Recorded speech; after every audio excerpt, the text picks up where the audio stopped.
Hello friends and welcome back to the Spiegel Mom Scraps channel. It's Caitlin here with another process video.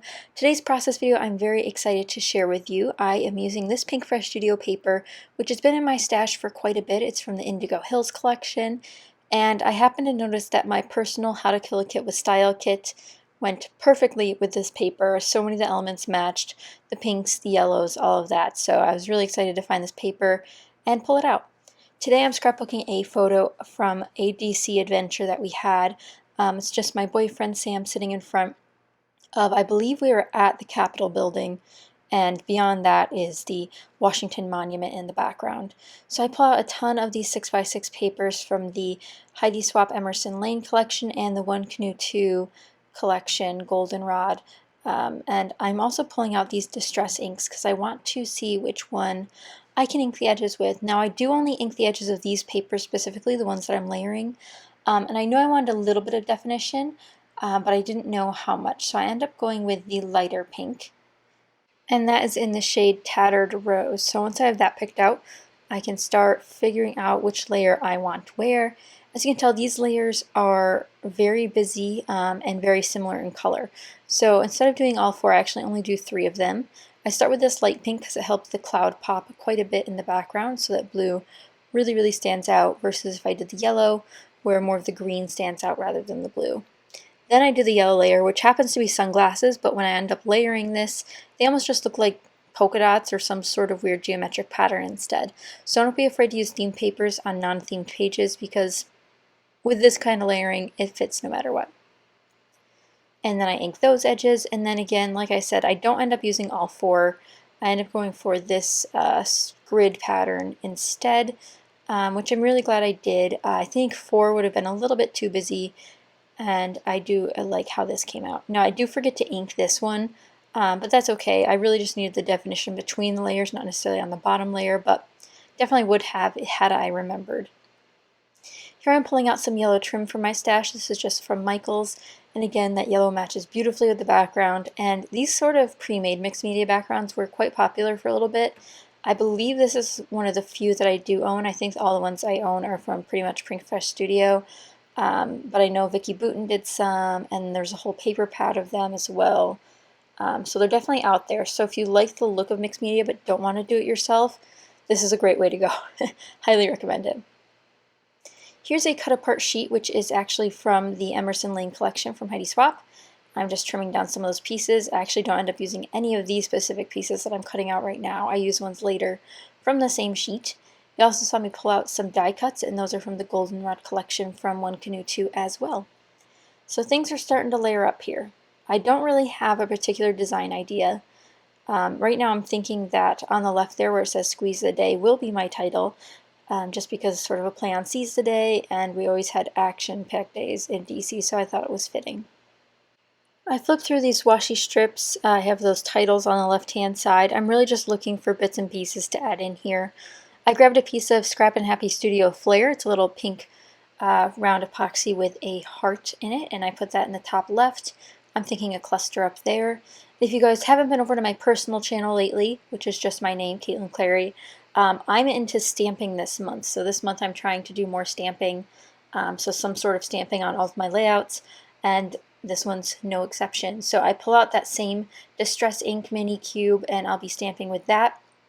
And it is really hard to see it in person or on camera, but I promise I did stamp some things in this light pink color, and I really enjoyed how they came out. I actually almost wish I did more stamping in this pink color. But if you guys have not stamped with distress inks before, you might not know, but they are quite blotchy, if that makes sense. So they are not great for stamping. They're better for blending or for watercoloring, but they still get the job done, especially with simpler stamps. But I'm using the Studio Calico stamp set that was gifted to me, that's no longer available, and I'm using the circles from that and the little cross plus sign there. And I'll be revisiting this stamp set. I was just doing some preliminary background stamping before I added layers in, but once my layers are in, I'll come back and add some more. But like I said, I did do more of these light pink ones. I just really liked how this turned out. Even if I stamped this color on top of the yellow, it did come out a little orangey, but it wasn't too much where it like discolored the whole layout. It didn't stand out that much. Here I'm grabbing some of my favorite freckled fawn washi tape and then adding that to my cluster down here at the bottom, just really trying to layer that up and make it a lot more interesting. So as I'm gluing these pieces down, I want to make sure that I'm giving room for the embellishments I already had plans for and then leaving some room for an additional one. So right now I have a plan to do a cluster in the top left corner, and then I also have a plan to do something on the right hand side. And how I decided this was by letting the design on the paper choose. So essentially there were 3 blocks on this paper. The mint block in the top left, the pink on the right, and the yellow in the bottom left. So I used that to my advantage to help me build out my cluster points, put in titles, all of that jazz. Now originally I thought I might put a secondary title on here. Like I said, Squeeze the Day ends up being my title, which I really don't mind. I think it's really cute. But I did originally plan on putting another title, which would have gone into the pink section or the mint section had I wanted one. But as you see, as I add more and more embellishments like those Pink Fresh Studio epoxy stickers, these stickers from the Reset Girl, the stickers from Goldenrod collection, you'll see that my clusters start to take bigger shape. So right now I have a cluster to the left of my photo, and now I'm going to have one to the right of my photo, a smaller one, but a cluster nonetheless. And I'm also going to give my layout some cohesiveness by using the same washi tape 3 times. I know it's a great tip if you're just learning how to do visual triangles or want to achieve that look. Definitely use something 3 times on your layout, specifically something that isn't super small, but like the washi tape, for example, helps set the precedent of that pattern and design and that boldness of the black in 3 different distinct spots. Therefore, your eye moves around the page a bit more.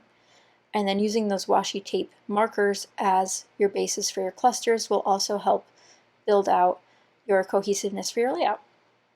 So here I'm revisiting with these One Canoe 2 stickers, and like I said, I love those plus signs. I think they add a great geometric element to these pages, so I'm glad that they had some in that collection. And I'll just glue those stickers in along with my stamping. And again, matches beautifully. I could not believe how much this Pink Fresh Studio collection matched the Goldenrod collection. So if you do have both of those, highly would recommend Indigo Hills with the beautiful Goldenrod collection from One Canoe 2. I think they look great together. Here is a lot of sticker. I do so many stickers on this layout, which I'm really happy with. I absolutely adore stickers, but don't worry, we'll come back to stamping too. I promise stamping, there will be stamping. And I know a lot of you have stamps and you'd like to use them more. And I think this layout in particular sparked that for me because of the background. It had that mixed media look. It had that contrast from the fake black splatter, so I knew I wanted to oppose that contrast with my own contrast. And that's when I knew I wanted to bring stamping in. I'm grabbing a couple stickers from my Jen Hadfield sticker book. I adore these sticker books. Again, trying to use this one. This one's a little bit harder for me because I don't typically work with these colors, but I thought I'd throw it into this month's How to Kill a Kit with Style kit and try to use some of it up. So once I'm done with the sticker book, I knew that I needed to fill in some spots on here. I originally thought of using some of these stickers from Heidi Swap and One Canoe 2, which are the matching collections for the layers I put on my photo. Well, I decided to dive into stamping instead. So I recently picked this stamp set up at Tuesday Morning, which is just from My Mind's Eye, their travel collection. And I'm going to be stamping a bunch of these images. Now this is brand new to me. This was the first time I used it, and I adore these stamps. They're the easy to use kind, so they're flexible so you can move them if you want. They transfer ink beautifully. This is VersaFine black ink. Love that ink. So I stamped the moped, the taxi. Those are things we saw in Washington, D.C., so I thought it was fitting. And there's also a lot of words on here, so I ended up pulling out these like word phrases and using those to build out my clusters. So that one says Wanderlust. There's also one I believe that says Good Times. Here I stamp one that says Landmark because again the Washington Monument is in the background of this photo, so it works beautifully. And then I have this stamp that says Never Stop Exploring with a cute little like flare off the side. And I just adore that one. I think it's so cute, and I can see me using this on so many pages because as you guys know, I do a lot of travel books and layouts, so I'm really excited to be using the stamp set more. I actually threw it into my kit after this layout because I was like, well, this is great, I want to keep using it, so I ended up keeping it with this kit so I can keep working on some of my travel pages. But this layout's pretty much looks the way it will at the end. I am going to add a couple more of these Studio Calico stamps. specifically some of the circles and again plus signs where there's some lacking of that contrast or that color, or where things got covered up, because a lot of times when you stamp in the background, sometimes your work gets covered up, which I know is frustrating, but when you can go back in the end, it's nice to be able to just add in the bits that you want. And of course, this wouldn't be a Spiegel Mom Scraps layout had I not used 500 different sequin mixes on it. So I do have some of them here. This one is one of the new ones that I absolutely adore. Look at those pastels, so pretty. I also used Watch Me Flip, Sweet Pea, I believe, and then I did pull out some other ones that would have matched, but this mix here really ended up being a perfect match. And I'll have all these sequin mixes linked down below so you can get them. Make sure you get the August release, including this new vintage dowry mix that I'm using now, before they sell out. I don't want you guys to miss out. And don't forget, you can use my code Caitlin15 for 15% off your order. And I hope you guys enjoyed this video. If you did, be sure to give it a thumbs up. I have beautiful close-ups at the end so you guys can see all of the detail. But I really enjoyed working on this layout, and I think the sequins really help emphasize that circle theme I have going on, which is sort of an underlying theme. My main theme was the stamping, but having the circles there in the end really helped the sequins pop as well. So I used mint sequins and a baby pink, and then also the yellow from the Wash Me Flip. I didn't end up using any gold sequins, although I definitely could have because of the gold elements in the stickers and die cuts. But again, I decided not to. Not every layout needs a metallic, and some of these sequins are quite lustered, so they are giving that shine that I want. So here are the close-ups. You can see the stamping, you can see the sequin clusters, you can see the colors and the words. This is a word-heavy layout, but I definitely didn't mind it.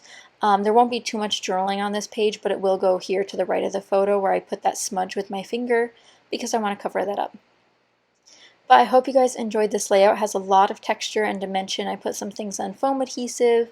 I put some things on, I guess that's the only texture I have really, are the things that came on foam adhesive. But I hope you guys enjoyed, and if you did, be sure to give it a thumbs up and subscribe. Thanks for watching, guys. Bye!